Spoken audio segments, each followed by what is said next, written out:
টানাপোড়েন নেই, কারণ টানাপোড়েনটা দুতরফা হয়, একতরফা টানাপোড়েন হয় না। আমরা বলছি, বিধানসভা বলছে আমাদের ইন্টিমেশন দেওয়া হোক, ইন্টিমেশন দেওয়া হচ্ছে না। আমাদের বলা হচ্ছে রাজভবনে এসে আপনারা শপথ বাক্য পাঠ করুন, সেইখানে অবধি ঠিক আছে, কিন্তু কে শপথ বাক্য পাঠ করাবেন সেটা তুমি বলা হচ্ছে। মাননীয় রাজ্যপাল বলুক যে উনি শপথ বাক্য পাঠ করাবেন রাজভবনে, আমরা অবশ্যই এখানে যা যা প্রসিডিংস আছে সেটা করে আমরা চলে যাব। উনি করাবেন না, তাহলে উনি দয়া করে আমাদের অনারেবল স্পিকারকে করুক অ্যাপয়েন্ট। আমরা বিধানসভাতেই বসে আছি, নয় উনি আসুন। কিছু তো টানাপোড়েন নেই কোনো, আমরা টানাপোড়েন করি না। আমাদের রাজ্যে আমাদের মানে টানাপোড়েন থেকে আমাদের কিছু হয় না, কারণ আমাদের নিয়মের মধ্যে থেকেই আমরা করি এবং সেটাই চাই। আমরা কনস্টিটিউশনে ঊর্ধ্বে না, ভগবান না আমরা, তো সেক্ষেত্রে হতে চাইও না। আমরা বিধায়কটা হয়েছি কিনা হয়নি কিনা আপনারা বলতে পারবেন, এখনও তো অ্যাসেম্বলি হলে ঢুকতে পারলাম না।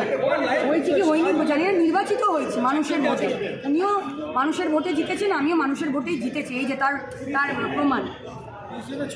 এটা এইটুকুটাই হতে চাই, আর এসে বেশি কিছু হতে চাই।